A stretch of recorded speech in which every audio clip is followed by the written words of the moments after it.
Fala, meus queridos, tudo bem com vocês?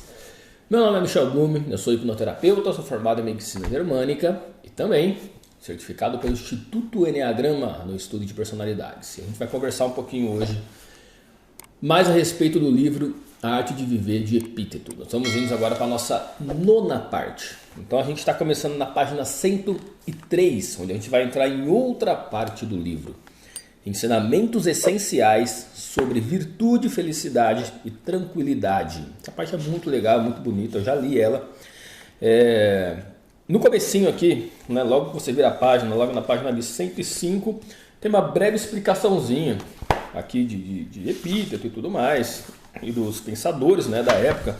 Inclusive ele cita aqui Descartes, Spinoza, Rousseau, Nietzsche, Marx e tudo mais. Vamos pular essa parte e vamos direto ao que interessa pra gente lá na página 107, onde a gente começa com o apelo da alma, beleza? Então, vamos lá, página 107, vamos iniciar nossa nona parte da leitura da Arte de Viver. O apelo da alma. A principal tarefa da filosofia é responder ao apelo da alma, é procurar compreender o sentido de nossas dores e nossos medos e assim nos libertar da sua influência. Por isso que eu gosto tanto de filosofia, né? A filosofia ela é muito questionadora, né? A filosofia tem diversas questões sobre a vida. Você perceber em todos os aspectos da filosofia, é sempre questões sobre a vida. Eu gosto muito dessas reflexões que cada pensador da filosofia tem. E essa questão que ele fala, né? Compreender o sentido de nossas dores e nossos medos. Você percebe que isso é a função de qualquer terapia que existe hoje em dia. Entender as suas dores, compreender os seus medos, para que isso não te afete mais. Então eu mesmo trabalho aqui direto com isso, diretamente com isso mesmo, entender as suas dores. A compreensão das suas dores te eleva, te coloca em outro nível. Tem um vídeo que eu fiz aqui, que está no canal, que se chama As Duas Coisas que Movem o Ser Humano, ou O que Move o Ser Humano. Acho que é isso, o que move o ser humano. São somente duas coisas, ou o prazer, a busca do prazer, ou o fugir da dor. E a maioria da humanidade vive hoje fugindo da dor, né, por causa do medo. Então as decisões tomadas pelo medo é basicamente uma fórmula certa para a vida infeliz. Então a gente tem que largar o medo, lógico, sempre com cautela, sempre compreendendo a situação que a gente está, mas toda tomada de decisão que você for ter, que não seja pelo medo, porque o medo vai te afastar dos seus sonhos, do que você quer buscar na sua vida. A filosofia exerce atração sobre nós quando chegamos ao fim de nossas forças. A sensação persistente de que algo não está certo em nossa vida e o desejo intenso de recuperar o equilíbrio e o bem-estar anteriores não nos abandonam. O medo da morte e da solidão, as perturbações a respeito de amor e sexo e a impotência diante da nossa raiva e de nossas ambições desmesuradas levam-nos a formular as primeiras perguntas filosóficas sinceras. Essa frasezinha que ele fala, me lembrei de uma coisa. A sensação persistente de que algo não está certo em nossa vida. Eu já tive muitos trabalhos, né? Eu já trabalhei com muita coisa. Já trabalhei em chão de fábrica com adesivagem, comunicação visual, de auxiliar de produção. Já trabalhei com um monte de coisa.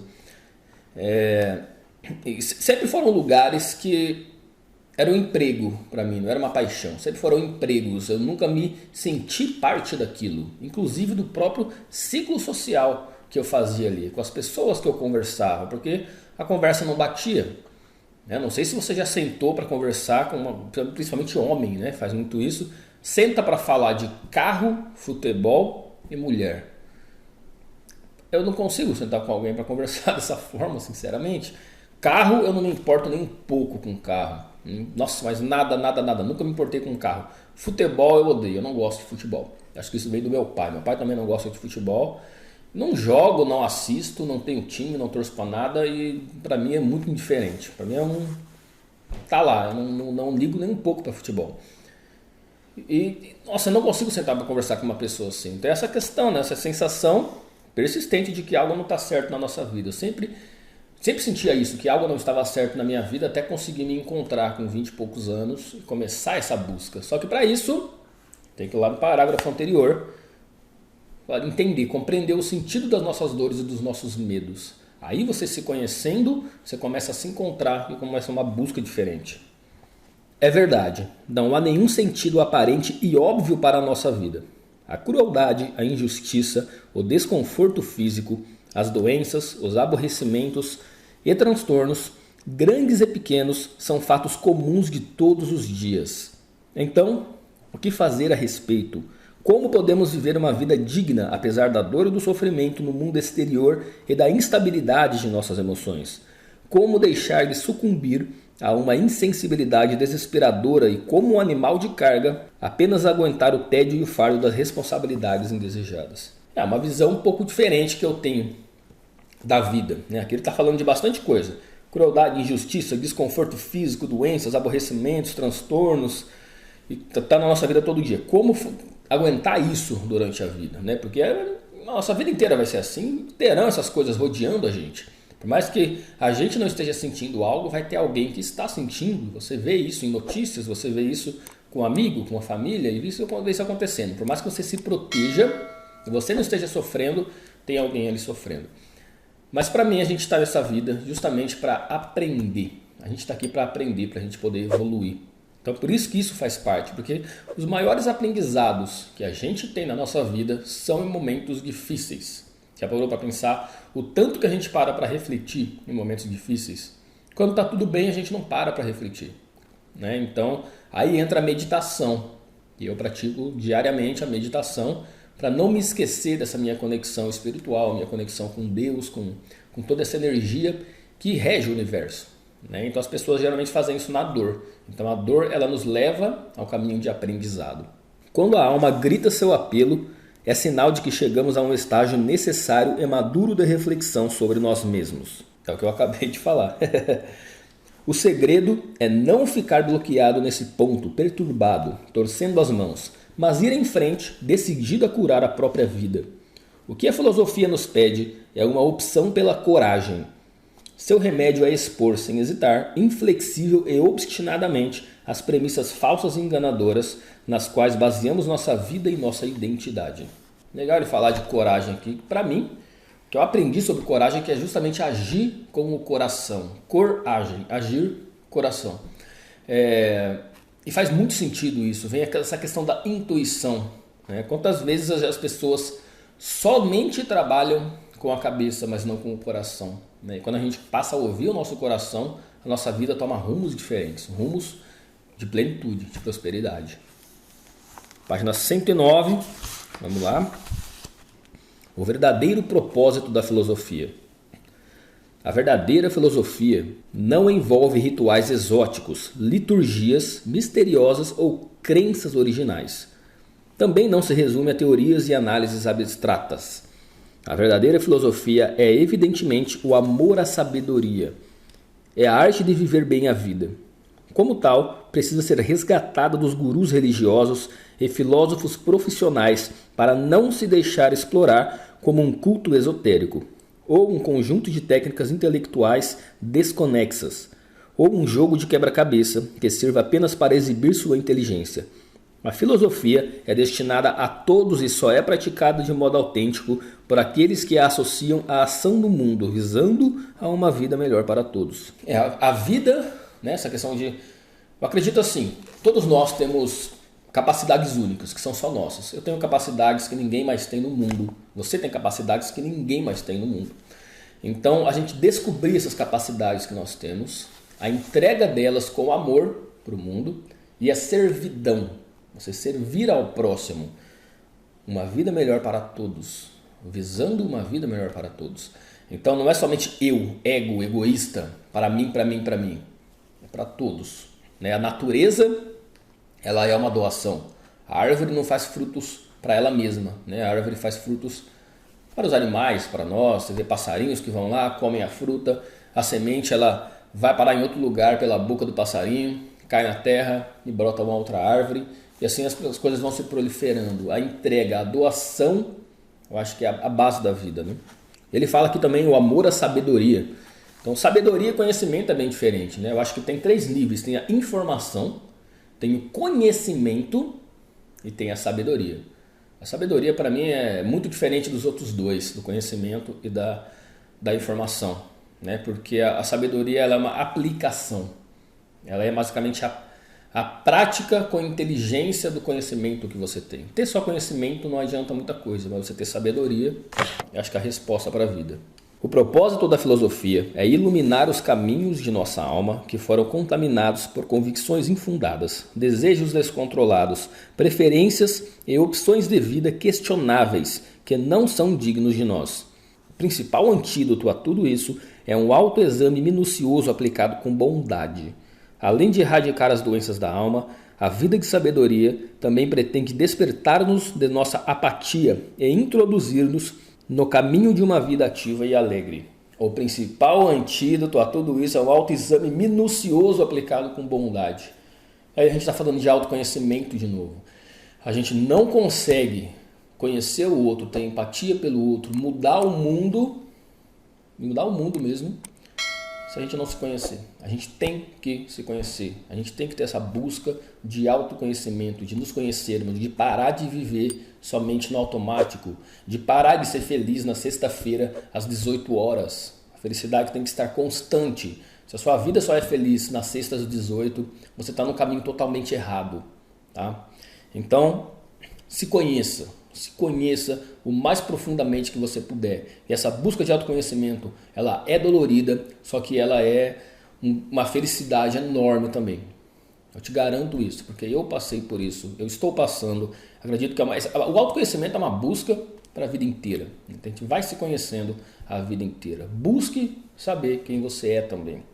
A habilidade no uso da lógica e do debate e o desenvolvimento da capacidade de definir as coisas com seus nomes certos são alguns dos instrumentos que a filosofia nos oferece para alcançar a clareza de visão e a tranquilidade interior, que constituem a felicidade verdadeira. Essa felicidade, que é a nossa meta, deve ser entendida com exatidão. A felicidade costuma ser confundida com prazer ou lazer experimentados passivamente. Esse conceito de felicidade só é bom até certo ponto. O único e precioso objetivo de todos os nossos esforços é uma vida em expansão no caminho da plenitude. A felicidade é a nossa meta. Todo mundo busca a felicidade, todo mundo quer ser feliz. Atendi muitas pessoas já depressivas, com depressão, algumas inclusive com tendência suicida, que dizem que nunca sentiram a felicidade. Só que você olha, por exemplo, a rede social dessas pessoas, elas viajando até para fora do país, elas sempre em festa, elas sempre rodeadas de amigos, cheio de coisas materiais. As pessoas estão muito superficiais em relação à felicidade. Elas acham que a felicidade está no outro ou nas coisas. A felicidade está dentro de nós. Por isso que eu volto a repetir que o autoconhecimento é tão importante. A felicidade costuma ser confundida com prazer ou lazer experimentados passivamente. Então a felicidade as pessoas confundem, por exemplo, com a festa de sexta-feira às 18 horas que eu estava falando agora. Nossa, aquele dia eu fui feliz. Não, a felicidade ela é uma constância. Ela é sim uma constância.